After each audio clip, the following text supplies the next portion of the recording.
Hey guys, welcome to the channel. As you see in the thumbnail, what if Luffy gets training from Shanks since childhood part 1. Before I start, please do support for more awesome content, and subscribe my channel and like this video. Go support and follow the FreelancingAbstractGirlXxAkott for writing that awesome fanfic, and also make sure to comment on this story. Link in the description. Let's start this video. Was lonely. Her friends were gone and they weren't coming back anytime soon. He was bored. Walking around doing nothing. She was taking a walk and thinking, until she bumped into a raven-haired boy. She couldn't see him very well in the dark. He looked at the girl who he had run into. His eyes widened when she looked up to his eyes.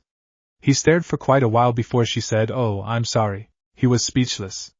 Until he found his words, "It's not problem. By the way, what's your name?" She hesitated on telling this stranger. "I'm Nami," she replied. "Nice to meet you, I'm Lance," he said back. Awkward silence filled the conversation. He was really close, giving out the fact that he was Prince Luffy and the fact that he was becoming king soon, ever since Ace had disappeared with the love of his life. "Wanna walk?" he asked, breaking the silence. "I've got nothing better to do right now." She shrugged, walking with him. They walked for about half an hour in tension. "So how's life?" she asked suddenly. He was taken aback by her comment. "It could be better," he mostly replied to himself. "Is anything wrong in your life?" "Well, my brother sort of ditched the family responsibility, so now I have to take over everything." He sighed as he told this person who he just met. He really shouldn't be doing this. But she distracted him from some things that right at the moment, if the fact that the government might be going into bankruptcy very, very soon. Well, I don't have any advice for something like that situation at the moment. "Maybe if we met again?" she asked. "I should be able to. Maybe if I had your phone number or something?" This is a very bad start. But who cares? He liked this girl. She almost lifted the burden off of his shoulders. Almost. "Okay, here you go," she said as she gave him her number. "Don't want to give out a random number and have someone call it." He plugged it in his phone and gave her his. Instantly Zoro, his best friend, texted him. "Where the hell are you? You bastard, everyone's looking for you. Get back here!" Luffy sighed. He should have known leaving Nami would have been all too soon. "Well, I have to go. Duty calls." Saluting, she laughed. That laugh sparked something inside of him. He ignored it, and the moment she let that laugh slip out accidentally. Lance seemed like a very nice guy for someone you meet on the streets. He aroused something deep and hidden in her chest. She pushed it away. "Then goodbye, I guess," she said, turning to walk toward her house. He stared after the orange-haired, beautiful girl, and seemingly smart girl walk away. His phone was blown with messages from Zoro. Mentally sighing, he walked back to the castle. "At least I met someone who's not like all the other girls," he thought. But his words might come back to bite him. For the rest of the night, the two strangers who met, though about the other, fell asleep and dreamed. An irritating beep sounded. Nami groaned. She got up, looking at her PJs. They were a simple blue t-shirt with baggy orange pants. Yawning, she got up, putting her feet into her bunny slippers. Stretching her arms, she remembered last night. She hadn't really known why she talked to Lance when they just met randomly while they were walking. A blush crept up her face when she replayed the part when she pushed her feelings away. The feelings had tightened her chest so much it hurt. Again, it hurt right now, but she pushed them away. "What the heck, Nami?" The familiar voice of Nojiko yelled upstairs. "Get down here! I'm making flapjacks." Nami, leaving the memory of last night, ran downstairs in a blur of colors. She turned the corner, using her hand to stop at the wall. "Couldn't resist my food, could you?" Nojiko said playfully. "Dig in while you have to chance, work starts soon." This made Nami sigh. She worked with her sister at the local bakery that sent some foods to the royal palace a couple blocks away. Their boss was a horrible old woman, named Katie, who forced all the cooking to Nojiko, leaving everything else to Nami. Everything meaning some cooking, cleaning, cashier, delivery, etc. Though Nami had studied drawings, she had wanted to draw maps instead of work at a bakery. They lived on top of the store, since Katie was at least kind enough to give them a place to stay after an incident, not giving any hints away. Giggles dash. Nami wolfed down her food. Nojiko just watched her sister trying to hold in her laughter. After a few moments, though, she began to wolf the food down too. Nami burped very loudly when Nojiko was on her 5th pancake. Putting a hand on her stomach, she felt like she was stuffed. That was a very good thing, that considering today she was going to make a very huge trip to the castle. Nami had overheard Katie talking about a celebration that was going to last a whole week. "Get down here, you workers. Work starts in 5. Katie said from downstairs. This was her average signal that they needed to get ready. Nojiko stopped eating and grabbed a blue apron that matched her hair. Nami, since she was going to the palace today, went to her room. Describing later, she put on a nice green blouse, jean capri Converse, and she put on a coat with some palace insignias. That was what she always wore to the palace. Today was no exception either. Running past her living room/kitchen, also described later, she went down another pair of stairs to find the kitchen. It had what any kitchen would have: stoves, pots, pans, etc. When going down the stairs you see a bunch of drawers filled with cooking supplies, and then you see a bunch of tables in the middle with stoves, and ovens on the other sides. At the end of all this, behind the cooking supplies, was a door that led to behind the registers. It had 2 registers with a piece of cabinet that went up in the middle. Nami took this route until she was behind a register. Glancing at the trays with food and some tables for people who want to sit and eat, she exited the register area and headed for the front door. I forgot to mention that there were glass windows everywhere and a door parallel from the middle register. Nami left the store altogether. Taking the left side, she went to the side alley where the back door is to see a cart with food for Nami to pull to the palace. Katie wasn't there, which was stupid of her to leave all this food here, but Nami dismissed the thought right away. Taking the front of the cart, she heaved the heavy food up. She started to pull when the door opened and a wooden stick went flying toward her head. Using a hand, she grabbed the flying stick. "You didn't mean to forget your retractable staff, did you?" Nojiko said. She was leaning in the doorway smiling. Nami returned the smile and stuffed the staff in the cart. "I'll be off then. Save some food for me, will ya?" Nojiko laughed at Nami's remark. "Only if you make it back in time," she replied, with Nami walking away slowly. The cart today was heavy that it normally would be, but then again there was the celebration coming up. Nami willed herself to go fast. This was going to take a while, she thought. That was true because it took half an hour to get to the castle with the normal load, and now she was guessing a full hour to get to the castle. This day has started out wonderfully. Luffy woke up from his luxury bed at 5:30 a.m. He sighed as he got out. Before his feet even touched the floor though, maids burst through the doors getting him fitted in clothes that you would wear to court. He was wearing a white dress shirt, tan khakis, and he wore a red furry cloak that kings would usually wear. Maids shoved some type of black boots. Stretching, he let himself from the room. "I'm gonna describe it when he shows it to Nami, which is later, and right now I'm too lazy to do it right now. I have no ideas right now." The hallways of the palace were filled with pictures and statues of many famous people, kings and queens, some nobles and knights. He honestly ignored them since they were really troublesome to notice all the time. He passed many doors that were made from a brilliant chestnut wood and also smelled like a forest too. After doing this for about 5 minutes, he finally came to the dining room. Many chairs were made out of wood with the palace insignia encrusted on them. The table could easily sit at least 80 people, had a white tablecloths and fancy silverware and plates. Luffy smiled when he saw his crew already being served without Sanji. "Of course you cooked all this amazing food." Vivi and Robin were talking about some new books coming up, Frankie was making jokes along with Chopper, Zoro was fighting with Usopp over who was better, a swordsman or a sniper, and Hancock was staring at Luffy in a really weird look he didn't understand at all. In truth, he thought that she was staring at him because she was a predator, and he was her prey. Luffy sat down at the head of the table and his crew quieted down. "I have an announcement to make."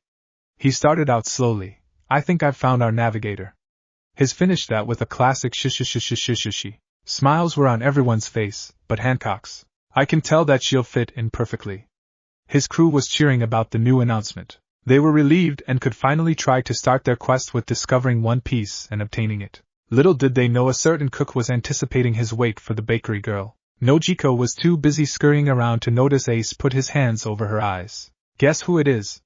he said in a huskier voice than what he usually does. Nojiko laughed, taking his hands off of her face. She turned around so she faced his face.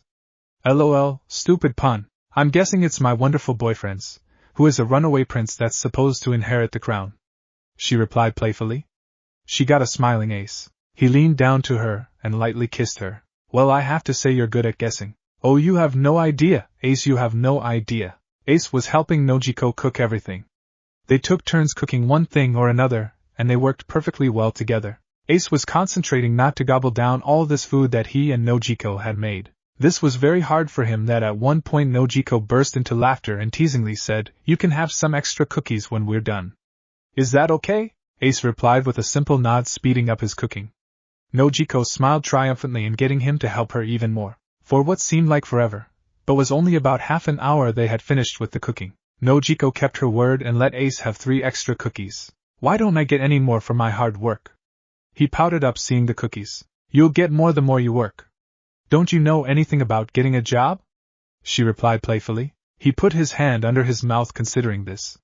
A light bulb popped in his mind. No, he started taking Nojiko by the waist, leaning down with her. But I do know that I have one amazing girlfriend. With that, Ace leaned down and gave her a short, hungry kiss. Nojiko wrapped her arms around his neck and he pulled her up. Nojiko, Katie yelled, form a different room. Where are those cookies? Nojiko reluctantly stopped kissing Ace and she sighed. Duty calls.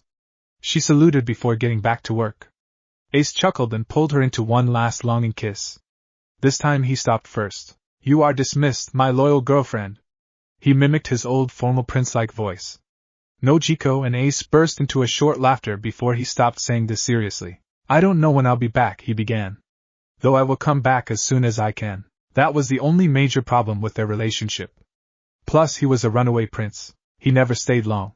The longest he stayed was 23 hours when Nojiko had gotten shot by a lunatic. She always missed him, and it killed her inside to keep this away from her sister. She blinked, trying to hold back tears. Some accidentally escaped her eyes and Ace wiped them away before disappearing completely. Nojiko! Katie yelled, standing at the doorway to the store. Nojiko then pushed her sadness away, getting the cookies for Katie. When I have the chance to leave, I gladly will.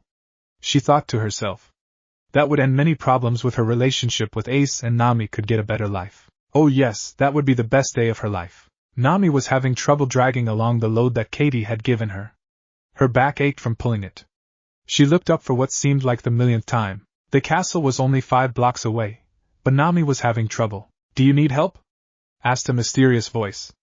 Nami looked up to see a man with raven hair like Lance. She could only nod her head before the man had taken the lift from her. He started to pull it effortlessly. Thanks, Nami said to the strange man. He was wearing jeans, a black t-shirt, and sneakers. Also, he was very tall compared to Nami. Don't mention it, said the man. By the way, I'm Nami. What's your name? I'm Ace, he replied. Nice to meet you too, Nami. Luffy was in a deep conversation with Zoro about how their homework was coming along. A message for Air Prince Luffy. Called some random announcer that Luffy always hated. They ruined everything. Luffy, now frustrated, made a hand signal that summons people. The announcer, who was a short, plump man in a red tunic, handed him a letter. Dear Luffy, how's it going? I have to say that I'd never see you get this far. In fact, congratulations. You're getting the crown, kingdom, and riches. I honestly thought that it was trouble, so I guess it was a good idea to give it all to you. Anyways, your coronation is in a year, and this is my way of saying that I'll be there. But you won't find me, so don't bother. I hope you find your queen instead of Hancock breaking the news. Tell everyone I send my best regards and I say hi. Write you later, your awesome older brother, Ace. Luffy's eyes widened upon hearing this. He smashed the letter into a ball, got up from his seat, and threw it across the room. His crew had seen this happen before and automatically knew that Ace had written the letter. Zoro got up and causally walked over to the letter. He picked up and made it so he could read it. Zoro read the letter aloud. The crew was staring at Luffy and Hancock. Luffy was angry with his brother's actions, and he still wrote letters to Luffy, although not all of Luffy was angry. He was wondering what Hancock had to say.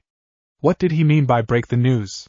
Why would Ace of all people know what Hancock was hiding? This wouldn't get him anywhere, but to openly question Hancock about this. Luffy turned his eyes toward Hancock. Hancock, since everyone at this table knows that you have to say something. What is it? Luffy said calmly. Hancock's face was calm, but her eyes gave the impression that she was nervous. She began, Luffy, you and I will get married after your coronation, unless you find a person willing to be your bride before your 18th birthday. Otherwise, we'll become king and queen. Her voice was actually kinda like she was saying something that would never happen. Luffy was taking a drink of water when she said this, and he spit it all out at Chopper and Usopp. EW. They cried out based on what Luffy did and what Hancock said. They couldn't possibly let Luffy get married to Hancock. They hated her, meaning the crew, but Luffy, since she's nice when he's around, she was a many things that they were not going to say well except for scum, slut, bitch, and other things that are way worse.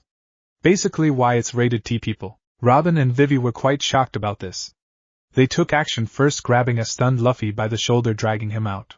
Robin and Vivi took him through some hallways until they found a little room that they had secret chats in. The room was small if you didn't count couches, TVs, chairs, a snack bar, tables and some books and magazines thrown everywhere. They threw Luffy into the nearest chair. "What will you do?" cried out Vivi. "It's not like I want to marry Hancock." Luffy yelled back. "Then you need to find someone else," said Robin bluntly.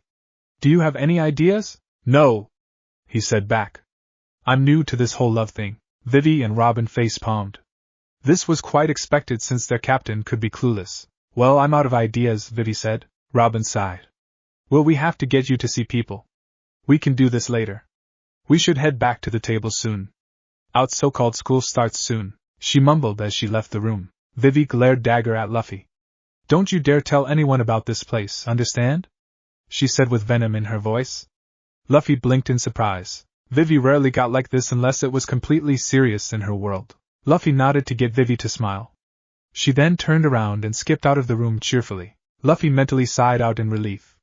Having conversations like that could turn pretty ugly fast. Wanting to get out of this man-cave abomination, he left through the door the girls went through. He found himself in a little room filled with the names of the crew with pictures of them above. He walked some steps before finding a wooden door. He looked above to see his picture. Prince Luffy, founder and captain of the Straw Hat Pirates. Luffy smiled upon seeing this, letting his mood change from gloomy to blooming. I rhymed. Okay, blooming means happy. Actually, that gives me an idea. A new story will happen with blooming as the title. His head was clearing. It had been clouded when he heard that he would be marrying Hancock, and now it was clear. He saw who she was. He would make sure she would never be his bride/queen. That was his mission. For the well-being of his crew, he would stop Hancock. Suddenly Nami popped in his head. Her voice, her looks, her personality, all came rushing. He remembered last night saying he would call her again. He took his phone from his pocket. I know I didn't explain his phone in his pocket, but he has one. Searching through his contact list until he saw Nami's number. That night had sparked something deep inside of him. What is fate trying to tell me? He thought. I just met that girl randomly.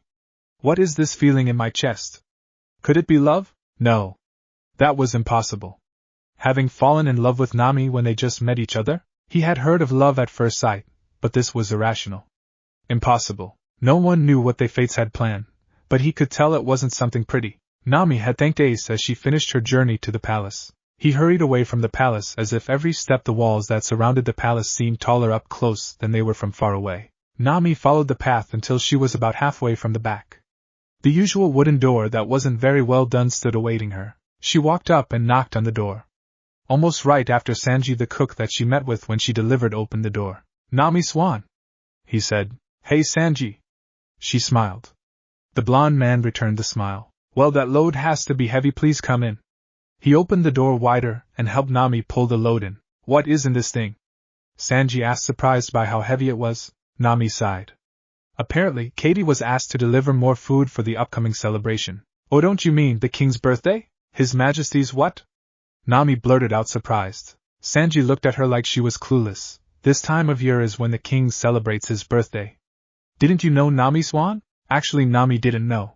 She had only moved here with Nojiko half a year ago, shortly before the heir of the kingdom decided to run away. Sanji could take her silence as a no. Well, let's get unpacking, he replied, turning the conversation in a different direction. Okay, this is when Nami was with Arlong and Nojiko at the village. You'll understand in the next few chapters, so I can't give any more hints away. I know, a bummer, right? Well, too bad, just continue reading, I like this next part. Fangirl squeal. Nami nodded for her reply. The door they went through led to a small room with many boxes.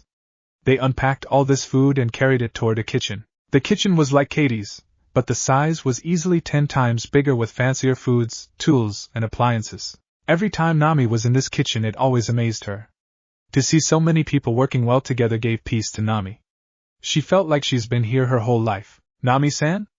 Sanji asked her. She shook her head. Coming. Replying, she walked over to where he was.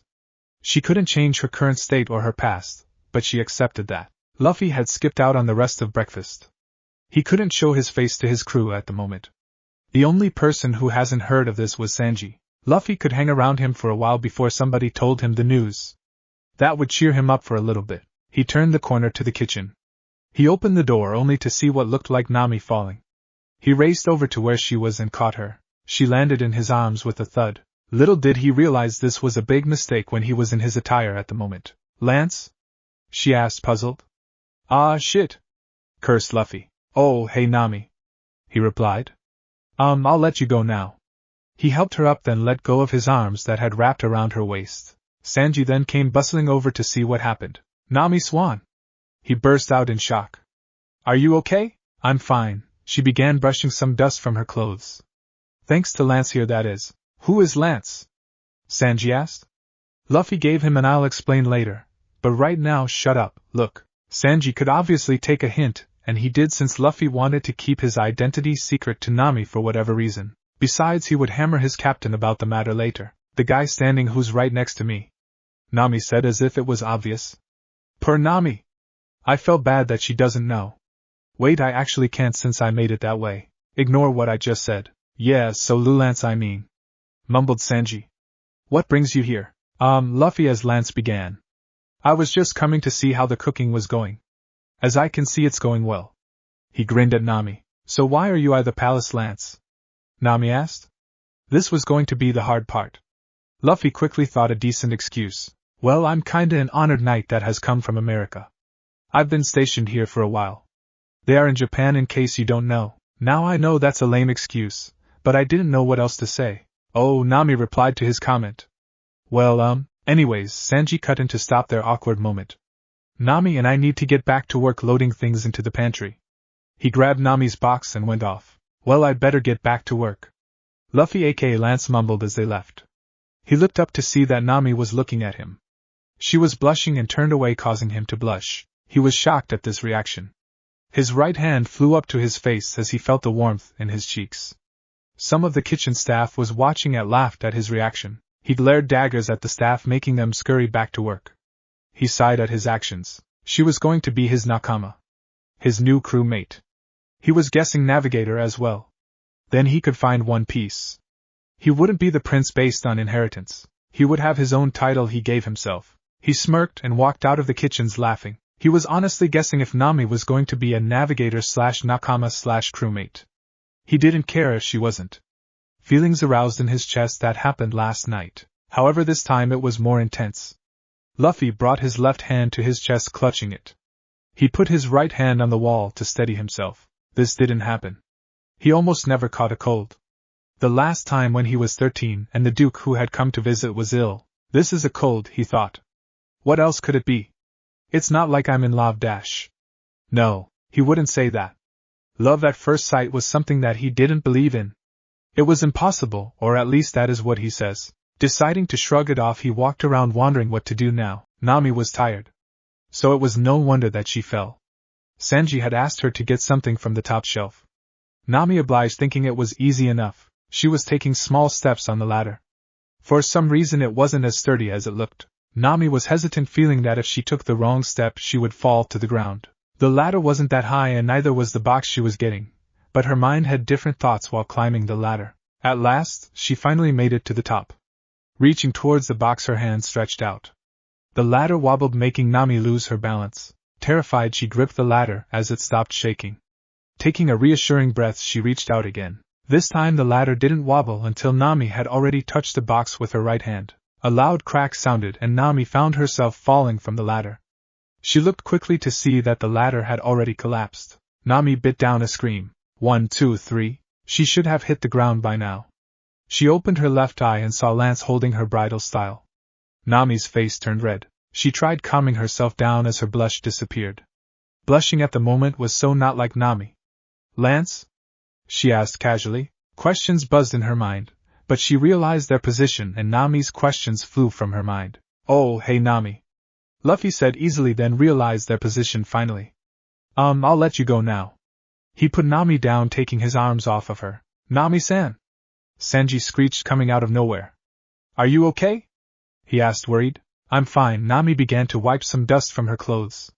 Thanks to Lance here, that is. Who's Lance? Sanji asked. Sanji looked at Lance. Lance gave Sanji a weird, making Sanji drop the subject about Lance. Nami looked at Sanji with a duh type of look.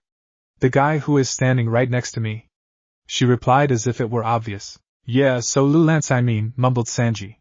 What brings you here? Lance began. I was just coming to see how the cooking was going. As I can see, it's going well. He grinned at Nami. Nami returned the grin to Luffy or Lance she saw. Wait, how is Lance here? Nami thought. She didn't expect to see him so soon after meeting him last night.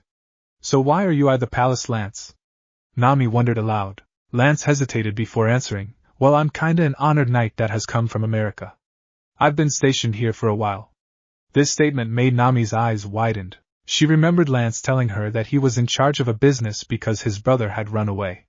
She didn't want to pry at the moment, but it did cause some suspicion. I'll just ask him later, Nami answered in her mind this time.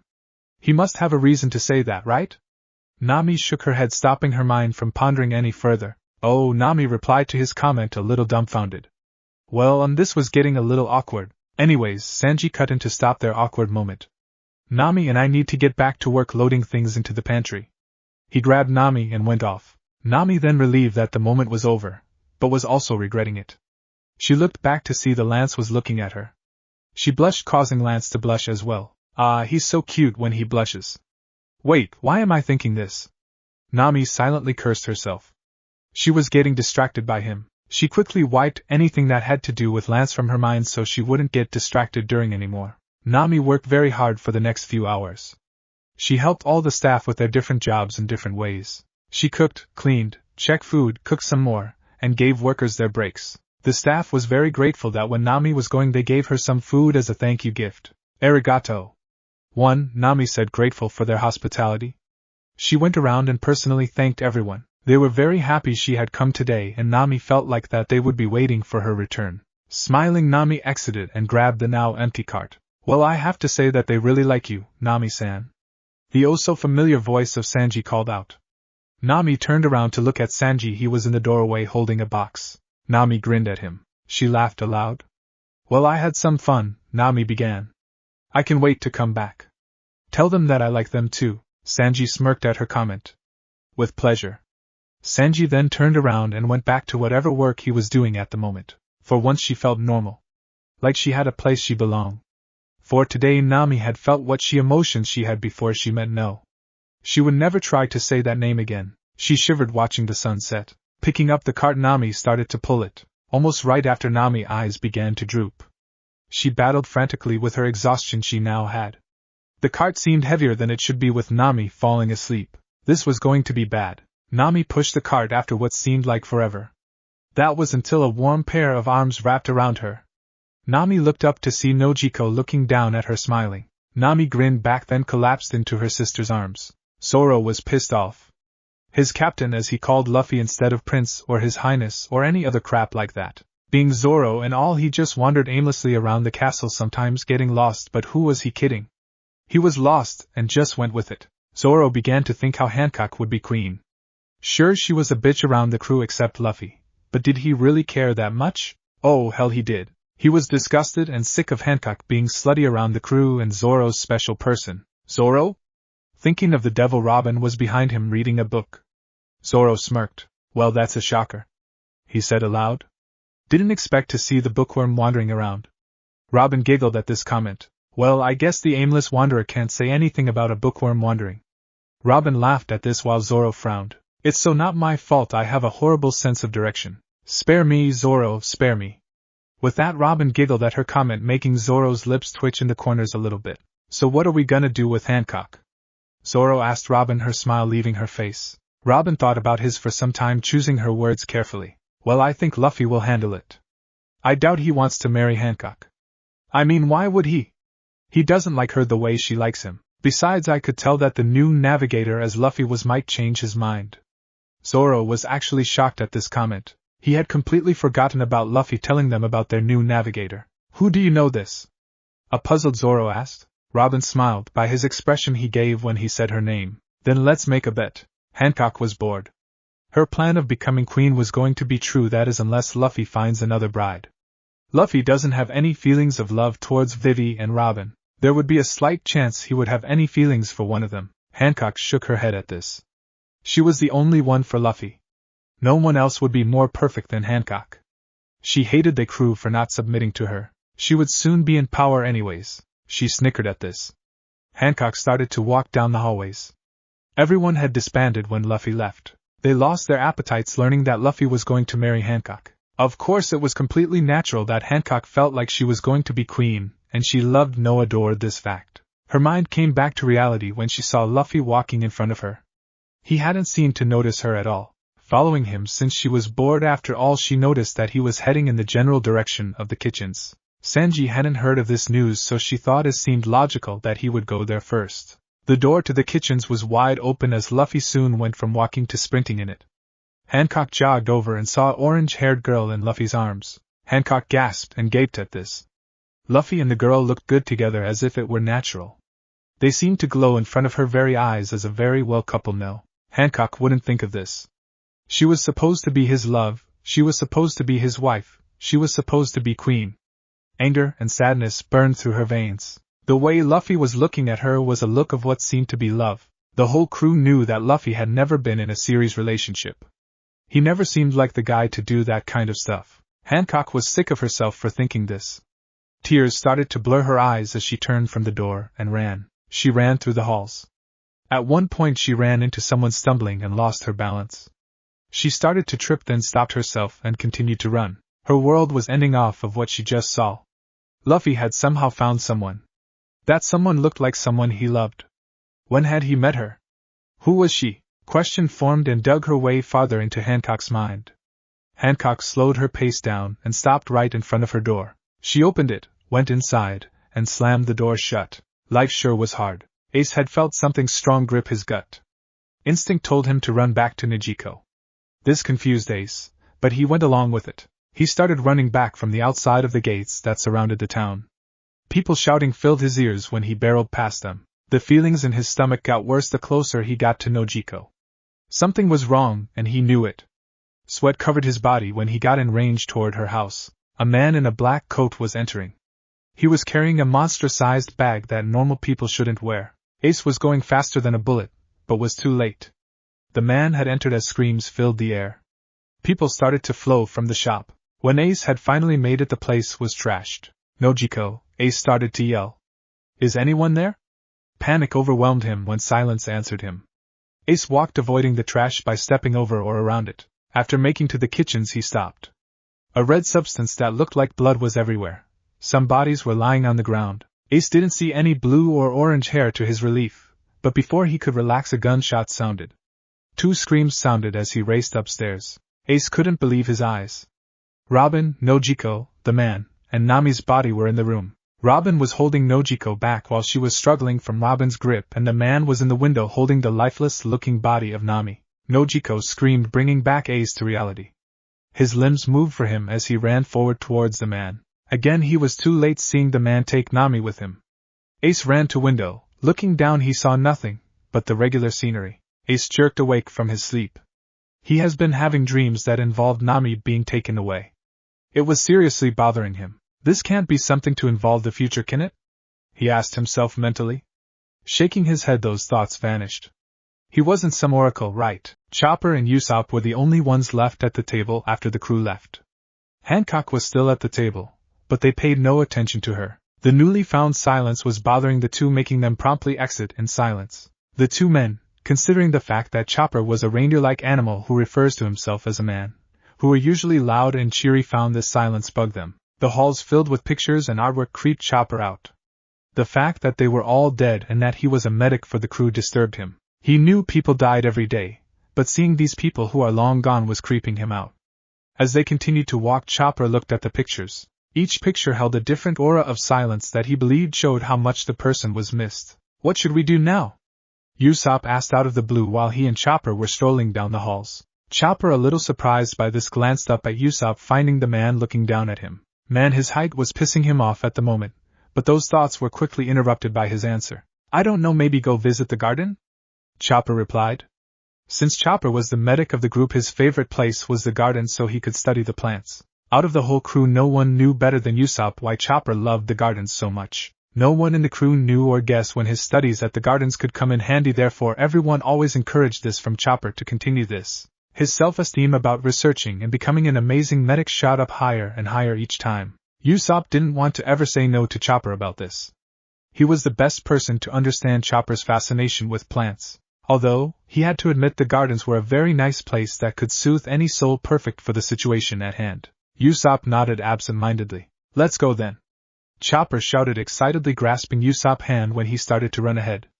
His grin widened just a tiny bit. Usopp, unsure how to react, just laughed at his short companion's behavior. Maybe this wasn't such a bad day after all. The gardens were a huge place filled with almost every type of flower based on the specific environment, made for the plant encased in a glass dome. The gardens were divided into 5 sections that included tropical plants, winter plants, shade plants, rare plants, and native plants. Based on the type of plant, the dome was either transparent or not, was at least the size of a football field, and held a different atmosphere around it. The tropical plants were located at the south side of the garden, the winter plants on the north side, shade were at the west, rare at the east, and finally the native plants in the middle. Each section, based on where the plant's origins came from, were located in a dome that had the right weather for the plants to survive and thrive in. The plant moondrop flower, 1, was laid in rows and columns were located between the walkways and encased each dome. The flower was specifically set so that all the colors of the rainbow were everywhere, showing an extraordinary beauty. Stone walkways circled all the domes and connected the domes. Walkways were the only mode of travel unless you wanted to be rude and run through the flowers. The two quickly arrived due to Chopper's enthusiasm. When Chopper entered, his smile became small because he had exited the castle on the north side. The reason he was a little down about his choice was the fact that Chopper's personal favorite plants were the rare ones, because he learned something new each time he studied a plant. The stone walkways seemed to be harder than what he would usually expect, but then again they were near the winter plant dome. Chopper finally let go of Usopp's hand as he gradually slowed his pace down to a walk. Usopp easily took the same lead as they slowly approached the winter dome. Chopper shivered when he got closer to the dome. He could almost feel the cold air that was inside the dome radiating and oozing out. To Chopper, the winter dome had always held some kind of mysterious chill, causing Chopper to become wary. Getting closer to the dome, the chill intensified greatly. It took a lot out of Chopper to keep himself from shivering. The door to each dome was made of steel and was at least 15 feet tall. Next to the door was a panel that required a password that would make the door open. Wanting to do something on his own at the moment, Usopp walked up to panel, put his hand on the scanner, and hit the numbers of 4567 behind the panel. Inside the dome's walls, metal gears that the panel used to open the door start to activate. A weird screeching sound was heard immediately after the gears started. The doors slid open with slow, agonizing seconds passing. Usopp on the inside cringed at this sound. It always bothered him.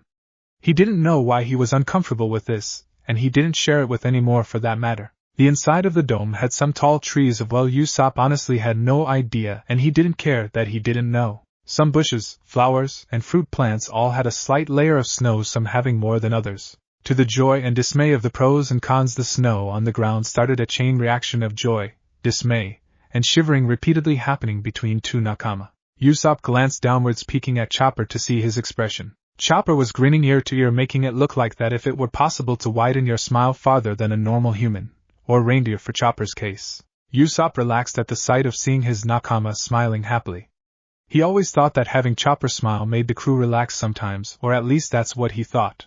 A loud groan surprised Usopp, dragging him out of his thoughts. Chopper stared at the snow for a few seconds, wondering might as well get this over with.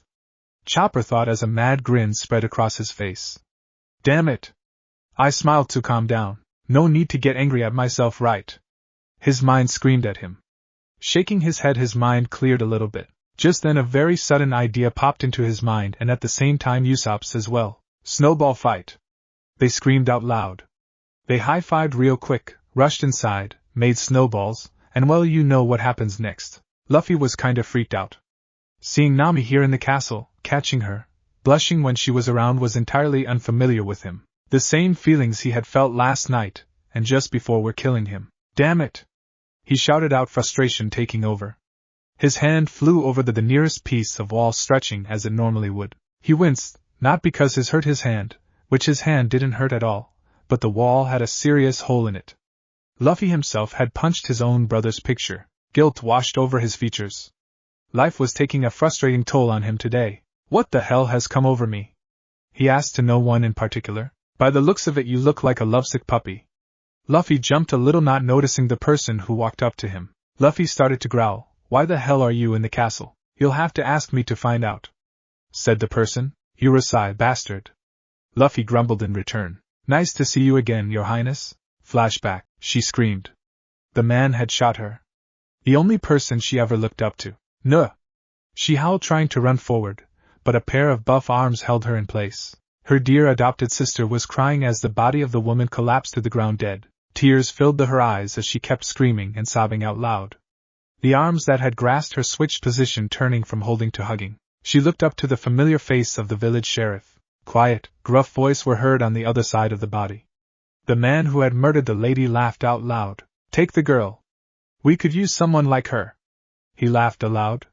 We have everything we need from this place. After you grab her, we leave for a while. His fellow men laughed at this. The man holding the girl tensed and let go. You have to go through me to take her, he said. The little girl, who was still crying, looked at the man. The murderer's men brought up their guns and bang. Jen San! Screamed the little girl. Jen had holes in body, flesh missing, and so much blood gushing from him. She tried to rush forward, but huge arms picked her up. She screamed as he started to run. Jen San! She started to scream, Nojiko. Bell dash! Shut up, the fishman said, chopping her neck, causing the little girl to fall unconscious. Nami! Nojiko screamed out her name, and flashback. No! Nami yelled as she woke. Warm covers, PJs, and the familiar shape of her bedroom all came crashing in her sight. Her head ached, and to steady herself her hand flew up to her head. She was panting and started to sweat. It's been a while since I've had that dream. What does it mean? Nami thought as her vision cleared. Absolutely nothing is starting to make sense anymore. Nami shifted to a sitting position. Her bed was made for one person, had a constellation-filled quilt, an orange pillow, and had a decent mattress. Her bed was located only 10 feet from the door, standing in the top right corner of the room. The long side on the north wall. A nightstand that was occupied by a yellow lamp, alarm clock, and a glass of water. On the south side of her bedroom were some boxes filled with some maps she had drawn since a certain day. On the east side, along with the nightstand, was a desk that was capable of drawing maps on. Her tools to do that were still on the desk. Last, but not least, was her closet on the west side, having 2 doors, one for Nojiko and one for Nami. A door creaked open as the light blue-haired older adoptive sister, Nojiko, walked in with a worried expression on her face. What happened? Nami asked, her feelings becoming unsure, and as if they were trying to tell her something bad was going to happen. He's coming to get you in about 3 months. No choice, you were lucky last time, this time you won't be. Brook's music was wonderful. His violin music at the moment was perfect for the current situation. He was playing a sad song that was also happy in a strange way. His arms and finger moved across the strings naturally. The sound from his magnificent song implied that it would go on forever. Sadly, it didn't. When Brook's bow played the final note, someone started clapping loudly. Brook raised his head to see Frankie sitting in a chair that was straight in front of Brook. Thank you, Brook said, bowing to Frankie. Always welcome, my fellow nakama. Frankie replied, getting up. The room the two were in at the moment was a ballroom. There was a platform at the north side where Brook was standing. There were some chairs a little ways from the platform was Frankie was standing up clapping. Doors at the south side. On the east side there was a balcony that usually held tables, but at the moment there weren't any. From the balcony was a little hole that if you went through lead you to a secret balcony that only the Straw Hats knew of. Could you play another? Frankie asked. I think it might help me cope with the news. No problem, Frankie. Brook began putting his violin up to his shoulder, bow on the strings. I shall call it Forever Feelings. With his comment the bow started to move with his fingers, creating a piece of music that held many feelings. I can relax to something like this for now, Frankie thought. Should be helpful for only a little bit. Frankie's conscience was soon filled with Brook's song. As he drifted on the brides of reality, something was bugging him. Something he didn't know would be a threat, quite yet. Nojiko was scared to death. Nami had collapsed in front of the store, and seemed lifeless to her. Nojiko was screaming as she kneeled down to pick Nami up bridal style. She ran through Kate's shop, the kitchen's stairs, resting her on the couch Nojiko slept on. Nojiko put her 2 fingers to check her pulse, finding it very steady and normal. She sighed in relief for Nami. Nami then groaned, turning to bury her face further into the couch, back facing Nojiko. Nojiko gasped at the sight she saw. Lodged in Nami's back was a dart. Not a small one either, but rather a freakishly huge one. How the hell could she not have felt the dart this size entering her body? Shouldn't she have noticed? Nojiko's thoughts were interrupted when the dart had popped open holding a letter. Nami, how's it going, my navigator? I've noticed that you haven't been here recently. Oh wait. That's because you ran away. Well, good for you. I suggest you listen to this next part very carefully. You have defied me by running away. I will send someone to come for you in 3 months' time. I also want to let you know that I will be expecting some pay for your disobedience. After this, don't think anyone will save you or you will ever get away because you will always be my property. I hope that you've made some more maps for me. From, your captain. P.S. The dart won't hurt you, only just send some dosage of sleeping powder. In the powder is a chemical that will reveal the tattoo I know you have desperately hid. You won't escape me, Nami, you never will. Nojiko was sincerely shocked at this. This was almost impossible. So many months had happened since she left with her sister. How had he found us? There was no way we were so careful. Who gave away our position? Nojiko frantically thought. Arlong! She screeched out loud. You bastard! You will never take her away from me again. Little did anyone know, she was being watched by the man who Arlong had sent to take Nami. The man in all black laughed at the sight of Nojiko.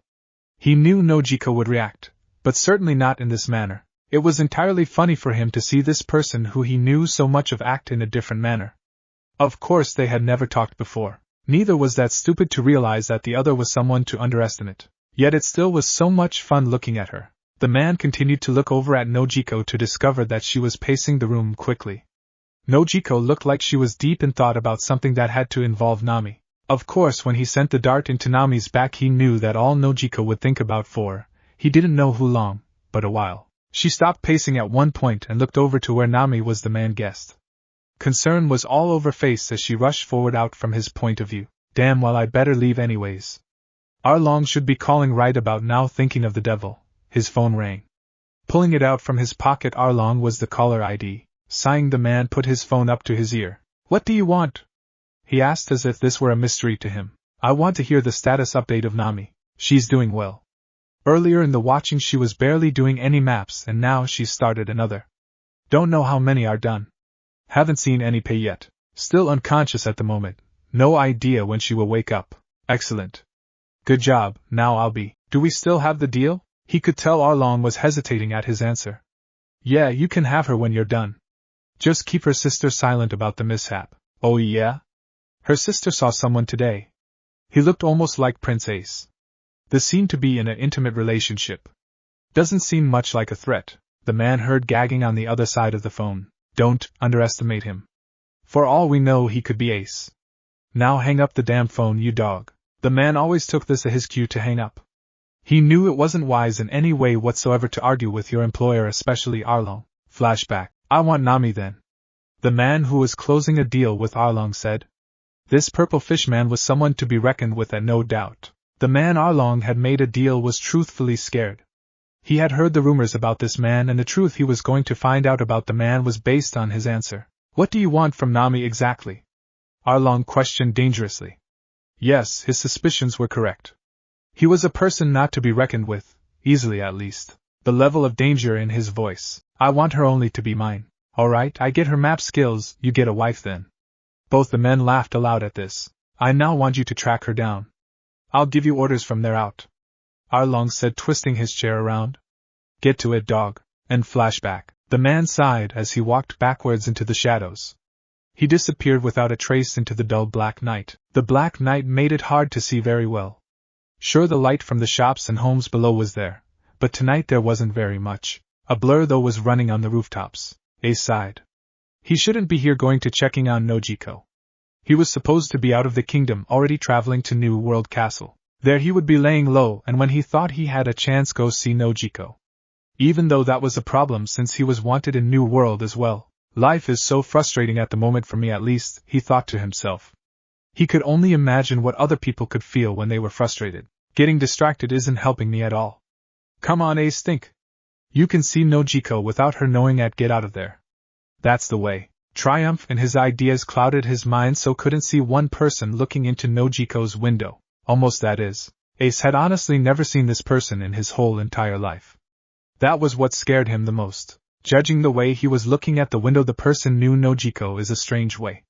Ace was already frozen in his tracks before he realized it. He continued to look at the man who was staring into the window. The man was wearing all black as he took a half step from the shadows. Oh dear God, no. The man he had seen in his dreams was standing out their window. Ace felt anger and worry that coursed through his veins. Adrenaline was pumping, getting his body ready for the strange man. However, before he had a chance to get his attention, the man disappeared into the shadows. Ace jumped down from the building he was on top of. He landed with a crack, leaving a dent in the ground. His feet were a little numb, but now he didn't care at all. He walked over to the shadows slowly, each step filled with energy that he didn't want to release. The shadows he had disappeared from held this aura. The aura was pouring from the shadows, radiating is a better way to describe. The way the man had left was unnoticed until something shifted inside of Ace. He still felt the same, but his senses increased in the weirdest way ever. The only sense that altered that he knew of was his eyesight altering just a tiny bit, making him see a trail filled of darkness. Then adrenaline took over. Ace didn't see any ladder when he first jumped down, but soon he was climbing one inhumanly fast. The roof was a bare brick as Ace followed a path. Running and jumping, he passed many buildings filled with things on top or bare, cold roofs. Faster and faster he went, following the trail. The person he was traveling was going faster by the second. Ace couldn't keep up. Like hell, I'll let this guy go.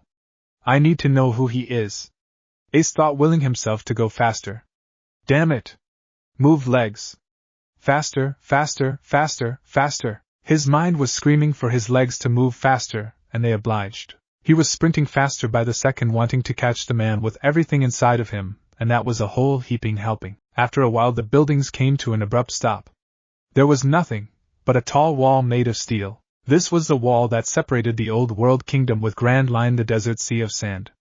Usually one would want to take a mode of travel like a camel. Even the sand held mysteries that the people who have searched the whole desert haven't heard of, though that was only the beginning of Grand Line. For underneath the desert was a civilization that outnumbered Old World Castle by at least threefold. Ace remembered this in a split second before his body took over again. He jumped up from the roof, wind rippling his clothes as the wind howled in his ears. Ace wasn't going to make the jump, and hell, he knew it. Ignoring everything else, the wall came faster and faster until he stood his foot out, and he was falling backwards. He fell for only a couple feet before he shifted his feet so they were behind him, knees curled to his chest, and swoosh. Air that had been behind him swirled around his feet, and he pushed off from nothing. He was heading back to the wall this time, however. He was going to land higher than he was when he first landed on it. A sickening crack was heard as the wall lost some of its stones and having a newfound dent in it. Ace, however, paid no attention to this as he shot back into the air once again. He constantly repeated this process over and over again, anticipating the moment when he would reach the top. The trail he had been following was getting a new, thicker, darker aura to it, having his patience of finding this person was becoming unbearable to him. Ace had finally made it to the top. There were no guards. Wait, 2 guards walking towards him in gray-clad armor, with spears on one shoulder, a sword on the hip, and a shield on their backs. Ace let a soft growl leave his mouth before he jumped off the wall, his hands gripping the sides so he wouldn't be seen. Clank, clank, clank, clank. That sound became louder and louder as Ace knew they were getting closer. At the peak of one clank clank, it lessened a little bit as the other guard reached the same noise. Taking it as his chance to beat the guards and get back on his hunt, Ace pulled himself up. The momentum from his arms left him hovering above the wall for a few seconds. All the guards had heard was a howl of wind before something had impaled them in the faces, knocking them down to the ground unconscious. After then blow, Ace's palms were a little sore from hitting metal armor, though he shook it off as he soared down to the ground. This seems to be interesting, thought Kai, Luffy's friend. What the hell are you doing here, Kai? Luffy exclaimed harsh toward his associate. His spiky black hair was all over his head, poking out in different directions, his coal eyes blank as always, never showing any known emotion, his shark-like face holding an overconfident smirk. It also kinda said, I'm an egomaniac, which is true, and his tan skin having some shine in the bright lights hanging from the ceiling. The clothes Kai was wearing was a classic black suit with a white dress shirt underneath. I was in the area and thought I'd stop by to see His Highness. Kai replied, his body language saying he was bored, yet his eyes showed nothing of the sort. I don't need to see someone like you here at the moment. I'm busy. Busy as in going around and putting your fist through portraits. Speaking of which, Aces, Kai had said this intended to make Luffy feel guilty, but instead he got a different reaction. Luffy's fist flew the air as it made a distinctive whooshing sound. Luffy's fist connected with Kai's lower right jaw with a sickening of the sickest cracks in history. Luffy was panting at his outburst when he realized what he had done. He glanced up to see that Kai's jaw twisted in a sick way with the bone dislocated, and in some parts you go see it without any skin covering it. Kai let out an indescribable, shrill sound. Kai, flailing his arms now, ran in the other direction, eyes watering heavily. Luffy saw Kai rush away from him, gripping his jaw. This is pure madness, Luffy thought to himself before shrugging it off. He now knew what to do. The man in black was walking now in the deserts of Grand Line. He was tired from exerting himself by using his shadow travel as he had named it over the years. And I made this up so it's an OC power I guess. Doesn't relate to the guy whatsoever. The sand crunching under his feet had filled his mind and that was all he heard and processed that sound. His mind was blank as he allowed the sound to overrun his mind. 1, 2, 1, 2, 1, 2, he thought over and over. 1 step, 2 steps, 1 step, 2 steps only his thoughts were keeping him going. He was spacing out majorly. To disrupt his train of thought another louder crunch was rapidly approaching him. The man had barely any time to spin around and block a round kick to the head from Ace. The runaway prince. What the he began trying to form the words when Ace landed in a crouch. He was rushing towards the man with a punch to the gut. The man in black had little, if no, time to block this punch though he wasn't unscratched. The force of the punch was something the man had never encountered before. The raw power had sent his arms going into his stomach with a distinctive crack. Savage beast. So much raw power. He quickly thought, deciding to take action while he had a chance. The man axe kicked downwards as Ace had successfully dodged. Coming around from behind he used his devil fruit powers. Mera Mera no Mi! Ace shouted as his body became tolerable to controlling flames. His hands immediately burst into flames as he used his signature move Fire Fist. The bright yellow, orange, and red mixture of fire scorched the man's black shirt. When Ace had removed his hands there was burnt black crispy skin falling in the sand. Some of the dead skin melted into his back leaving this mess. The man Ace was fighting cried out in pain and rage, whipping around to send a painful punch to Ace's jawline. Ace, taken aback by this, flew a couple of feet back by the sheer power of one punch. The feeling he had earlier had disappeared, leaving Ace a little dazed when he was fighting this mysterious stranger. Skidding to a stop on the sand, Ace looked up to meet the man's eyes. "Who the hell are you, bastard?" Ace screamed in pure rage. He couldn't forgive this guy, not now or ever. "Me?" The man pointed at himself sarcastically. "I'm the man who you don't need to know about." The words were calm and that drove Ace to a completely new rage. Without wasting any words the two men rushed forward, kicking, punching, blocking, and dodging with every chance they got. Blood and bruises were the only beginning of injuries when the fighters broke apart. The man in black was burned in several places with blood gushing out from some of the cuts, while Ace had taken only minor bruising to the chin, stomach, and legs. The fire that the Logia Devil Fruit gave him wasn't as hot as it would be, however, only to be expected since Aces hadn't used it in several years. "Then answer one thing," Ace asked, his stance returning to something relaxed, and he straightened his back. "Why in the world were you spying?" The mysterious stranger knew what he meant by these words. He thought of a suitable answer in a second. "That information is for certain personnel only." "You don't qualify. Then how about we make a deal?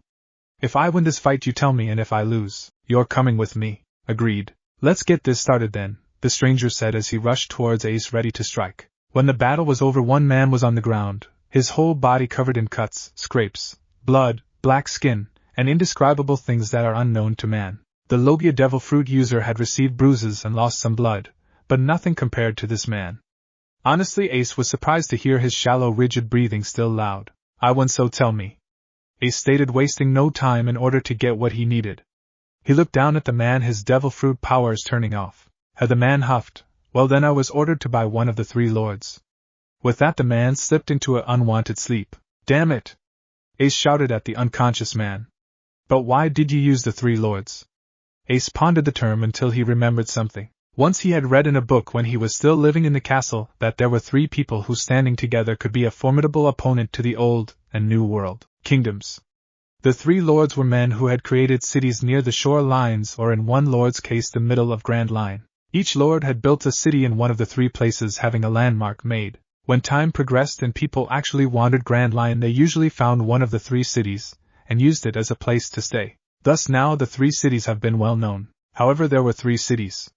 Three cities Ace would have to investigate personally. Well, the start of a journey isn't always easy. Barely into the night the Straw Hat pirate crew had been summoned by Prince Luffy. Most assumed this would be bad while others good. So there in the dining room was the entire crew except the captain, who was opening the tall oak doors. Each had studied Luffy as he walked over to the head of the table, promptly sitting down. A silence quickly filled the room as Luffy hesitated on what he wanted to say. "Well, to start I want to apologize to my nakama for acting like such an ass. I was trying to decipher the situation and flipped out about it. I ask for your forgiveness and that we may be able to resume the way we were before the news." Everyone, but Luffy and Hancock, sighed, then smiled. Many mumbles of complying were said as the crew gradually brightened up. When the atmosphere had reached the way it almost always was, oak doors flew open to see that Sanji had cooks bringing food in. Luffy yelled, "Food!" He greatly resisted the urge to stuff everything into his mouth until the servants left. However, once they did leave, Sanji still stopped Luffy from eating. "Minna, might as well serve before Luffy has the chance to." With the some giggles and laughs erupted from the crew's mouths as they took their sweet time teasing the prince and captain. If it were possible, Luffy would be bawling his eyes out as he fought Sanji, though this time he was patient until Zoro got the best of ideas. Smell that, Luffy. Doesn't it smell good?" He clearly said loud enough for only the captain to hear. He was sticking a plate of pork chops, mashed potatoes and gravy, and the rest became a blur as Luffy was entranced with the food. He was goddamn hungry and pissed off at Zoro, but was happy he restored the peace and bonds with his crew. Luffy was tired as can be when his crew dispatched going their separate ways. He was casually walking through the halls aimlessly to find his room. However, it wasn't that long until he bumped into the door, literally. Taking a step back, he rubbed his nose, which he had bonked on the door. Ignoring the little numbness that was left, he opened the door and stepped in his room, one of the only places of solitude for him. When you entered his quarters, there was a parlor or private living room, as some may call. It had a wooden round table, a fireplace, 2 couches, 2 chairs, and 2 doors. One couch was located in front of the fireplace, which was at the north side of the room. The 2 chairs were located at the west and east, the final couch facing the center on the south side, and the table in the middle of the arrangement. The door on the west contained his room, and the one on the east led to his oversized bathroom. Luffy only just plopped down on the couch that faced the fire pit, soaking in the solitude. His mind was clear until he started to remember her, Nami. He wouldn't know why she was on his mind, but after seeing her earlier today he really wanted to meet her again. Though not under such conditions of the castle, no. Luffy couldn't cope with that, let alone tell the Nami the truth of him being Monkey D. Luffy instead of Lance. Totally screwed that up. Luffy being the person he is, pulled his phone out. Searching through his contacts, he scrolled to find the newest number. With a simple push of a button he had called her. Rrrring. Hello? The voice on the other line asked. Luffy began at a loss for words. This is Lance, Nami's speaking, right? His voice was a little off-key, though he tried to hide that. Oh. Hey Lance, how's it going? Nami casually answered on the other line. Luffy could swear that this girl was really nice for some reason, and meeting her like he had did was weird. In his opinion, she was either too trusting or was optimistic. I was wondering maybe if you wanted to, I don't know, hang out tomorrow? I mean, you don't have to if you don't want to, but it'd be nice if you did. He said really fast. Nami on the other hand laughed at this. Sure, she replied, laughter dying down, I'd love to do that. Do you have any preferences? Luffy paused at this. Yeah. Maybe Juko's cafe at 12? Juko, oh yeah. That guy with the best cafe in town. That should work out for a start, hopefully. That'll be good, Nami yawned on the other end. Well, it's pretty late, I think I'll go to sleep now. Bye Lance, CYA tomorrow. Yeah, bye Nami. With those last words they both hung up. Luffy's head slumped back to rest on the back of the couch. Troublesome, oh so troublesome. Nami had only just woken up by Nojiko's tears when she got the call. The conversation with Lance seemed to be good, if not better than she had expected. Nami, however, was still in some sort of hangover from being knocked out by a dart. Or at least that's what Nojiko had said. Nami was in fact still listening to her sister's story. So then I carried you up here, Nojiko explained with something off that Nami couldn't quite put her finger on, and you were asleep until you woke up. Nami only nodded her head, looking out the sole window in her bedroom. If there is one, I meant for there to be one, and if I didn't put it in, it's there right next to her bed. Truth be told, Nami was only half in reality, as her mind wandered between the 2 most common thoughts of Arlong and Lance. One being about how Arlong found her, and what would he do when he got Nami. She didn't want to think about that, since he did torture her for most of her life. Though he might have changed even in the slightest was a very small chance. Lance, on the other hand, seemed to relieve her stress, and she felt safe and comfortable around him.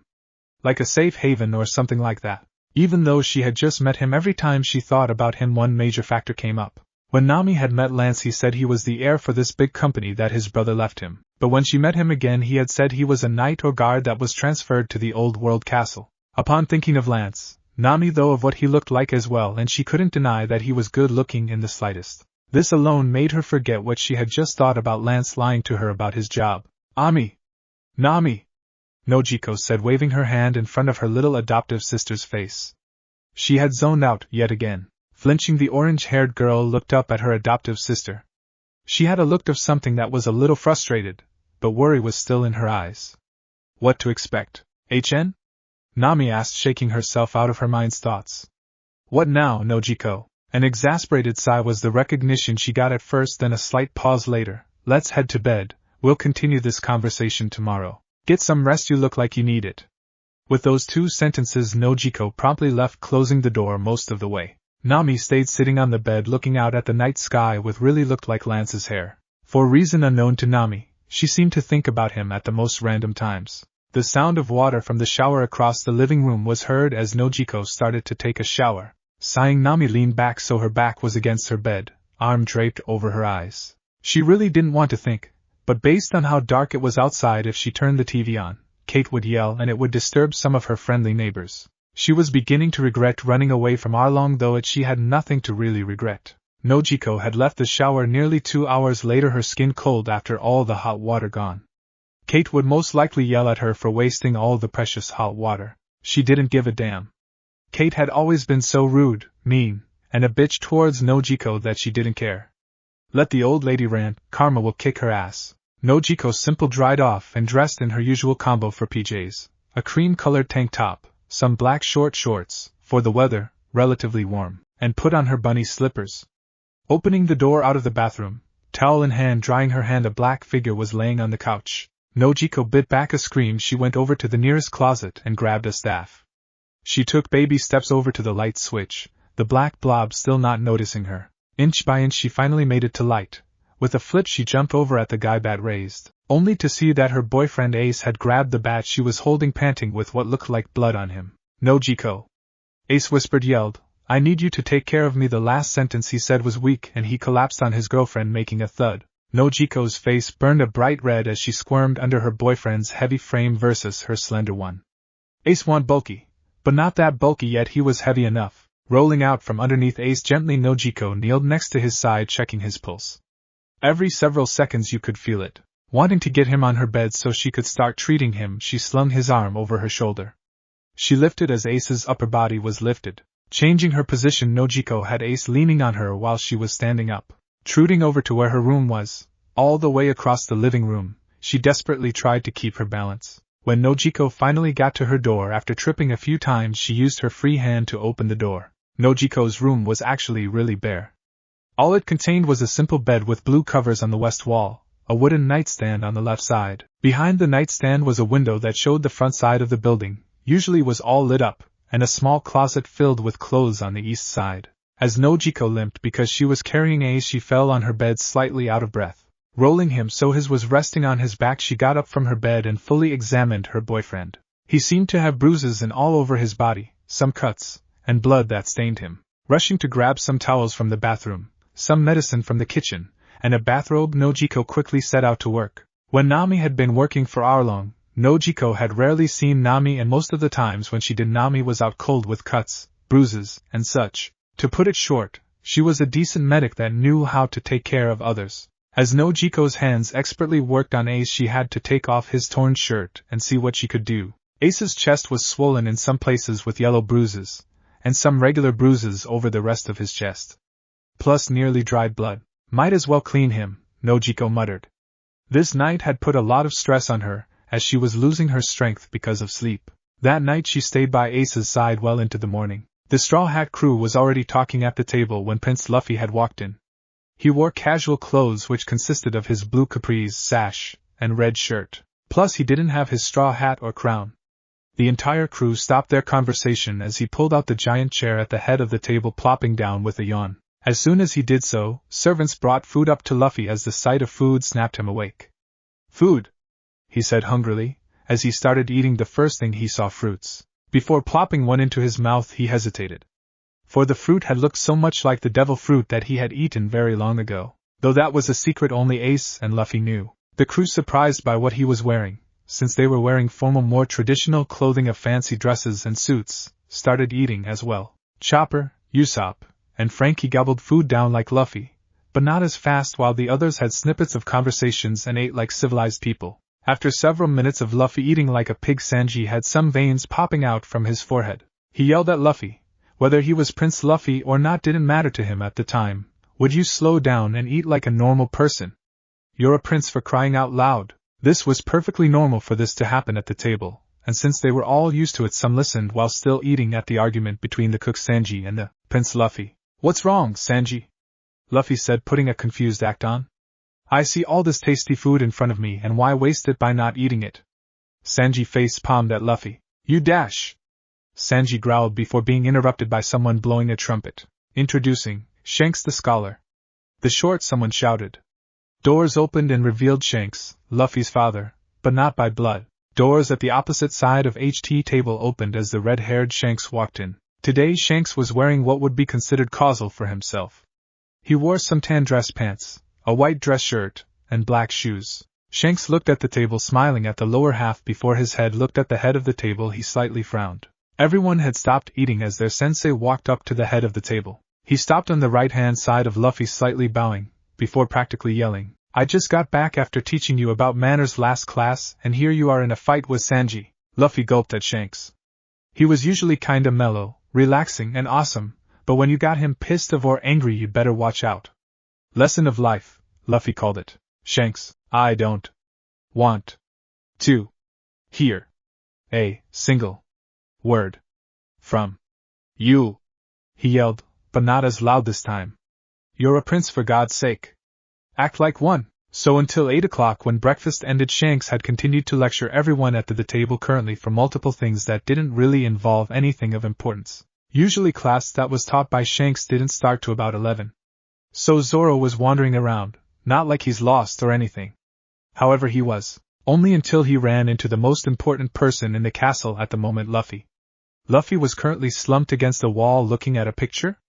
No, wait, it's a window. Zoro couldn't tell since he barely saw Luffy with the boy standing so far away. Yo, Captain! Zoro shouted at the lonesome guy. Immediately Luffy's head snapped over to Zoro. The raven-haired prince, Captain, whatever you wanted to call him, stood up and raced over to Zoro in a matter of seconds. Hey, can you do me a favor? Luffy asked, panting ever so slightly. I really need you do this for me, Zoro. At this moment in time Zoro was confused, and if someone asked him about it he would say he was. What kind of favor? Well, I need to go somewhere at 11 and I need you to cover for me, saying that I'm not feeling well. Tell Shanks for that since we have class today. I'll repay you. Luffy's words were so slurred that the green-haired man could barely understand the boy in front of him. Yeah boy, that's right. Luffy, where are you going and what do you need to do there? You never skip class unless you sleep or doing something like you, ditching the castle. Zoro said painfully loud. I don't want excuses, just a damn straight answer. Luffy hesitated. Fine. Though you can't tell anyone, understood? He asked, hushing his voice to his first mate. Zoro nodded. It was a fact that everyone in the castle knew that Zoro would never betray a nakama. I'm going to go meet some girl. So remember when I said we may have a new crew member? Well, that's her, and I don't want anyone knowing yet. I'll have to get to know her better before I make any decisions about whether or not she's part of the crew. So I'll be skipping class and going to meet her. Zoro chuckled at the prince's comment. That sounded like he was head over heels in love with the girl and he's totally devoted towards her. Though Zoro, who had a crush on someone, knew what it meant like to have those feelings. But he wasn't open about it to anyone. Hi. I'll keep your secret, and I don't expect anything in return. Just don't screw up whatever you're leaving for. With those last few words he left Luffy standing there with a smirk on his face. He always will be a baka. No matter how much he changes. Thanks for watching this video. If you really enjoy this video, like, subscribe, and comment down below, and turn on that bell notification. Don't forget to support and follow the FreelancingAbstractGirlXxAkott for writing that awesome fanfic, and also make sure to comment on this story, link in the description. See you in the next video. Goodbye.